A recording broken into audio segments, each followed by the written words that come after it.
Welcome to another episode of the brand called You, a video and podcast show that brings you leadership lessons, knowledge, experience, and wisdom from hundreds of successful individuals from around the world. Today, it is my privilege to welcome a very senior professional, Vinita Bali, on our show. Vinita, welcome to the show. Thank you, Ashutosh. Great to be here. Thank you. Vinita is from the same management school as me, Jamnalal Bajaj. She's lived overseas for 16 years, worked with Cadbury, CocaCola and Voltas. She was probably best known in India when she took over Britannia as Managing Director and Chief Executive Officer. She has a strong focus on nutrition, and she has served on the board of the Global Alliance for Improved Nutrition in Geneva. Vinita, tell me, what would you say are three key milestones in your life or career? I guess the three have to be the first time I left India to go and work abroad. It was a 2-year secondment, which ended up with my spending 16 years overseas, living and working in 6 cities and 5 continents. So that clearly was a milestone. And, what I learned was not just business, but also culture and history and art, all of which are very significant. I think the second milestone really was coming back to India. And it was a milestone because the India I had left in the late 80s, early 90s, and the India I returned to in 2005 were like two different countries. When I left, there was no concept of a cell phone. You still had to order a phone and it was a landline. And when I came back, everything was so well connected. True. And I guess the third milestone was my decision to, opt out of one full-time operational role into a full-time many roles, which is a combination of doing corporate boards, NGOs. I still continue to work in nutrition and education, etc. And that is a very, different milestone because it opens up a whole new world of experiences. So I would consider those to be the three big ones, Ashutosh. Very interesting. So, Vinita, in your career spanning multiple companies in multiple continents, let's talk a little bit about ESG, the environmental, social, and governance values. You've been speaking about it for a while. It's being spoken about in India now, and that also in very rarefied circles. What are your thoughts? Ashutosh, my thought is very clear and very simple. Business is a part of the larger ecosystem. And therefore, the simple lesson is if business has to survive and thrive and do really well in a larger ecosystem, then business is responsible for maintaining the balance and the harmony of that ecosystem. Correct. And there is no point going and throwing your effluent into a river and then saying, oh, by the way, I'm spending CSR money to clean that same river that I have polluted. Correct. So I think unless business realizes that it is not outside of this larger ecosystem and it has to work with this ecosystem, I think very little will change.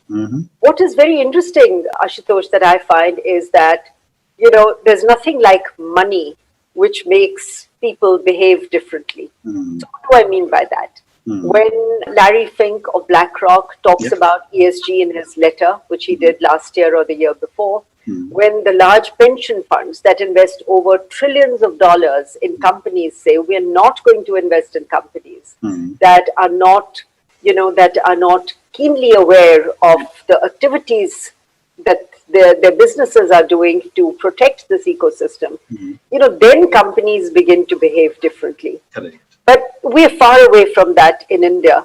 But I must also remind all of us that way back, look at the vision of somebody like Jamshedji Tata and the city of Jamshedpur that he created. And I can never forget reading this in one of the books about the Tatas, when in response to a question that he was asked, he simply said what is good for India is good for the Tatas. And I think we can extend that to say, what is good for the world, what is good for our environment is good for business. Correct. Very well said. Very well said. So, given all the challenges we face with environment, and I remember in my ITC days when a plant was being set up in Mantralayam for edible oil, ITC had to spend a lot of money to make sure that the effluent didn't go into the Tungabhadra river. And that I'm talking of the early 80s. Right. And yet today, when I talk about anything to do with the environment, whether it's the water or the air or anything else, you talk to business and the general view, it's changing, is that it's not my problem. I pay my taxes and someone else has to do it. What are your thoughts on what should business be doing? Business has to work with a conscience. It's no point writing about conscious capitalism and so on. I think conscientious capitalism is really what we need. So let me give you two simple examples that we've seen unfolding right now. We had rain in Hyderabad, and the city of Hyderabad gets flooded. Why? Because we have just dumped debris into the lakes, etc., etc. And, nature has a way of registering, its complaint, which we don't realize. I now live in Bangalore, and I was reading that 60 years ago, Bangalore had over 200 lakes. Wow. Today, you have to search and find about 60 lakes. Now, if that is now not telling us something about what we are doing to the cities where we live, what absolutely baffles me is that our world is willing to spend billions of dollars trying to find a new planet and life on another planet. And we're not willing to spend those billions of dollars making the one planet that we are living on and the one planet that we know more livable, not just for all of us, but the animals and the bees and the birds, all of which are part of our ecosystem. Very true. So, Vinita, you've lived and worked in 5 continents with multiple companies. Are companies in other countries more environmentally responsible? That's a very hard question to answer. Okay. I don't think it depends on it does depend on the country and the company. What I mean is you look at Germany, you look at the Netherlands, you look at the Scandinavian countries. Certainly the way they live with nature, the way they live with the environment is far better than, for example, what we are seeing happening in Brazil. Yeah. The Amazon provides 25% of the world's oxygen. True. And yet we are going and, cutting trees there as well as in the Cerrado. So so partly it is the belief and the conviction of the people and their ability to live with nature. Partly it is the conviction and the purpose of the organization. And as long as companies keep using more of the resources, then the world is either able to replenish on its own or that companies become part of replenishing. We're always going to have this imbalance. I mean, somebody like David Attenborough has spent, he's 93 now, and he still continues to tell us what life on our planet looks like. But he also tells us what we can do to change life on our planet. And, he says that we have destroyed more of our planet in the last 50 years than it has ever been destroyed in the past. Now, we have to stop and reflect. Very true.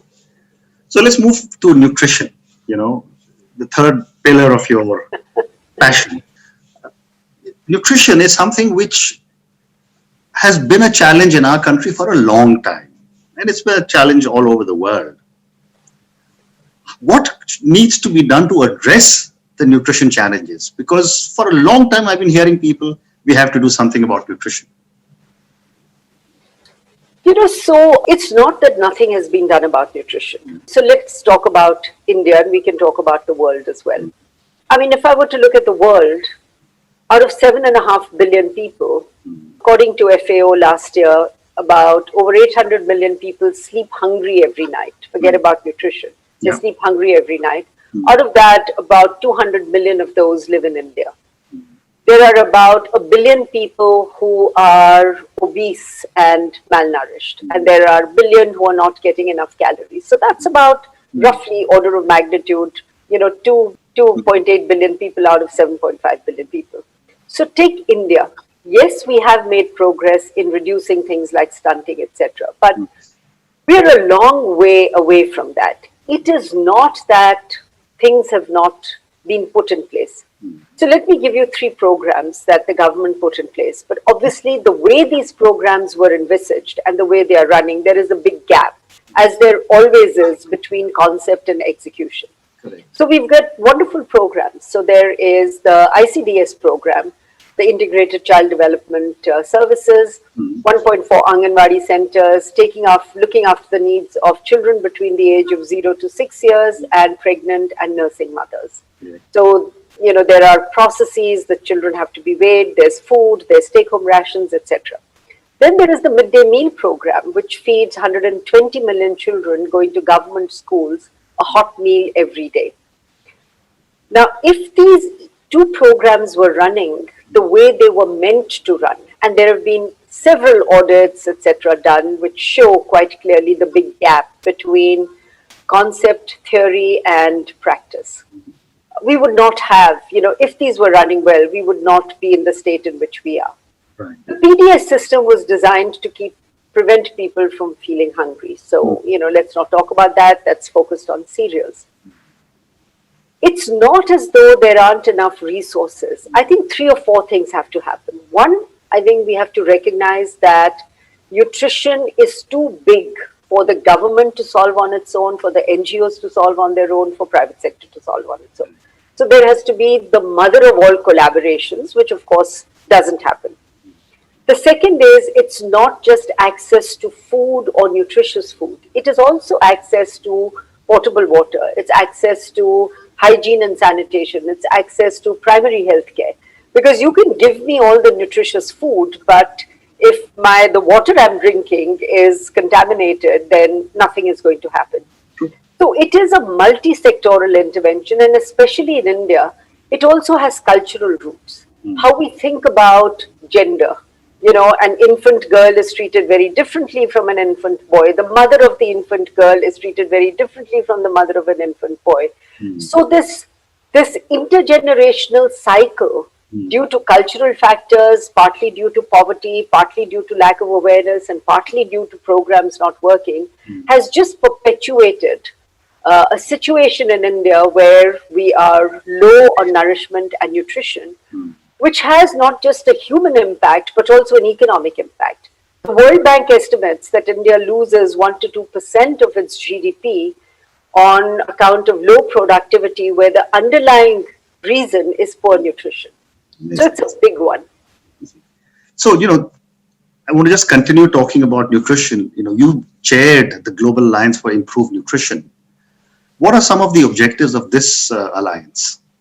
So that alliance actually is very simple. It works in collaboration with governments, with NGOs, with the private sector. In fact, GAIN is one of the few organizations that has had some very good successes working with the private sector. When I was in Britannia, when we launched our highly nutritious or iron-fortified biscuits, which we distributed through the midday meal program in schools, it was a public-private partnership between GAIN, and I wasn't part of the GAIN board at that time.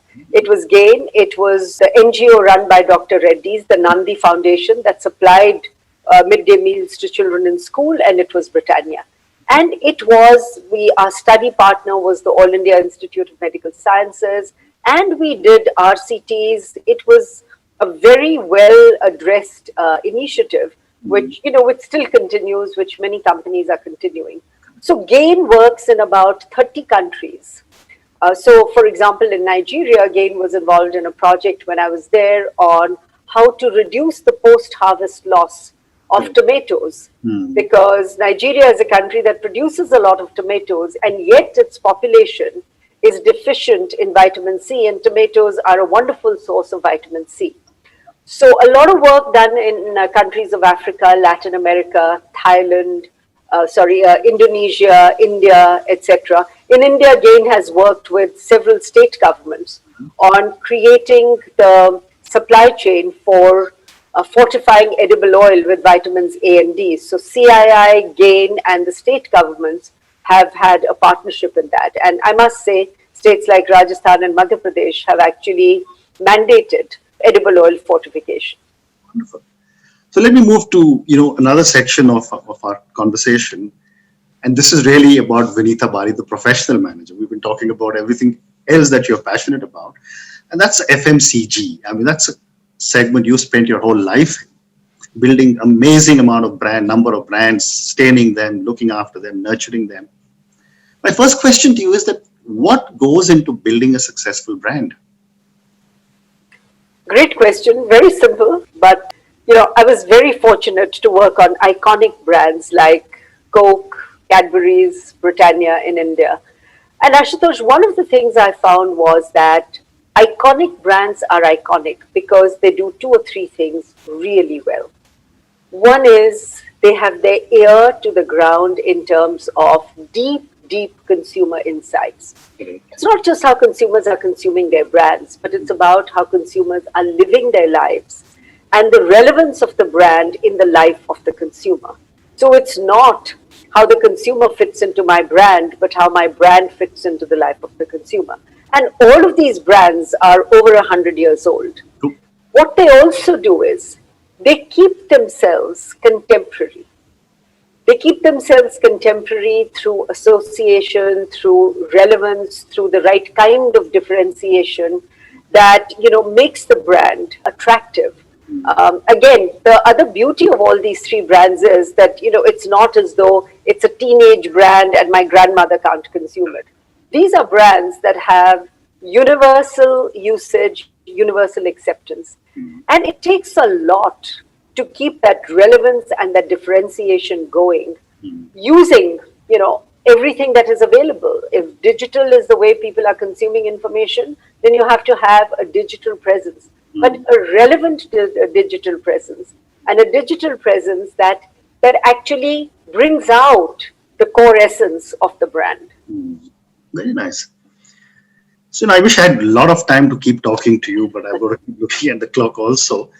So, my next question to you is, you have lived outside India for 16 years. You went out in the mid-80s. I went out in the mid-80s. When you must have been one of the few people when you were posted in, or Indian women posted in South America, for example. Over the years, a lot of Indians seem to have made their way out. And I've often said that there are only 4 nationalities that make good expats: Americans, Indians, British, and Australians. You'll have an Indian working for a Japanese company, and so on and so forth. What is it in the Indian psyche that makes so many Indians good expatriates? I think it starts with a little bit of the process of self-selection. So I think it would be fair to say that, relatively speaking, the better people or the good people go out. I wouldn't call it better. I think that's not right. The good people go out. I think the second thing is this Indian habit, which I guess gets instilled from school. We actually work quite hard. And when we go to a different country, a different culture, then that whole spirit of proving your credentials, that whole spirit of saying, I am as good as anybody else, I think takes over. Okay. The third is, I think, Indians are by and large smart. By and large, we've got a head which is wired both left brain and right brain. And I think people use those skills quite well. So I think it is that combination of a self-selected group of people who, by definition, the fact that you ventured out of India into a totally different environment speaks a little bit about your own mindset. And that combined with hard work, smarts, intellect, I think is a good recipe for success. So I'm going to move to the last section of my conversation, which is some questions for you personally. A life so well lived, so much success, so much recognition, broken so many glass ceilings. What does success mean to Vinita? Oh, that's a simple one. Success to me is just being joyful every day and enjoying what you do. Okay. And where do you draw your inspiration from? Many places. I draw inspiration from nature. I look at a beautiful flower. I look at ordinary people, not just extraordinary people. So I think there are many sources of inspiration, artists, sports people, people who are pursuing excellence at whatever cost, the people who are imaginative, doing things with their hands. So there's lots of inspiration in the world. Wonderful. The next question is, I'm going to come to gender balance, and you must have seen a lot of this wherever you have worked. In India, gender balance is beginning to get recognized much more, and yet not enough is being done. What are your thoughts on how do we correct the gender imbalance? Ashutosh, you use the word recognize. I think we are talking about it a lot more than we are doing. And, talk alone, as we've seen anywhere, is not sufficient.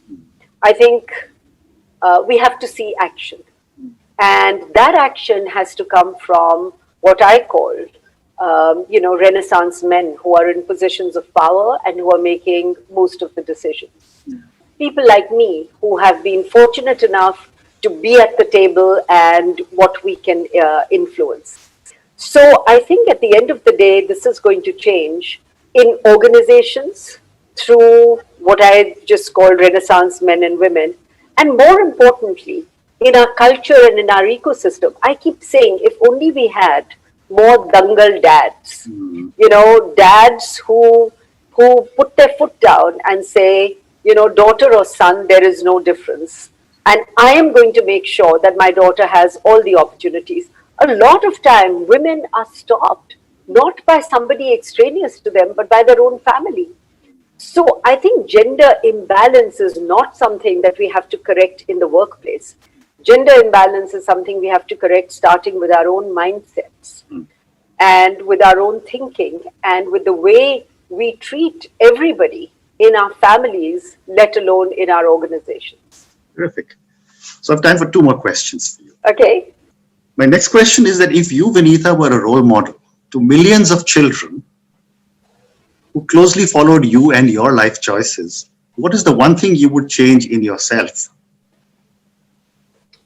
Oh, I would add two things to what I have done. I would definitely have learned how to swim and befriend water. And the second thing I would do is I would encourage everybody to learn how to sing. Okay, wonderful. Wonderful. And my last question, I come back to the pandemic, which has affected everyone in the world. How are you rethinking your life in the new world order?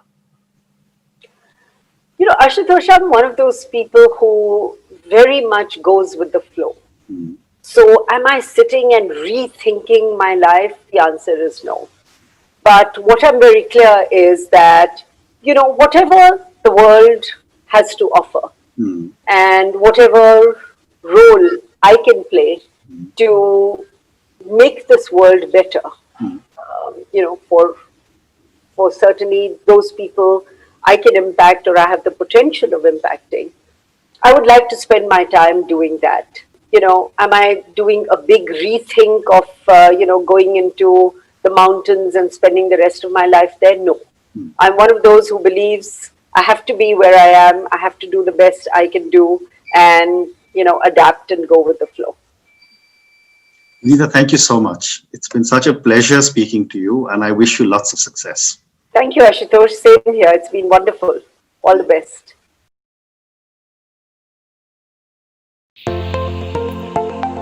Thank you for listening to the brand called You Videocast and Podcast, a platform that brings you knowledge, experience, and wisdom of hundreds of successful individuals from around the world. Do visit our website www.tbcy.in to watch and listen to the stories of many more individuals. You can also follow us on YouTube, Facebook, Instagram and Twitter. Just search for the brand called You.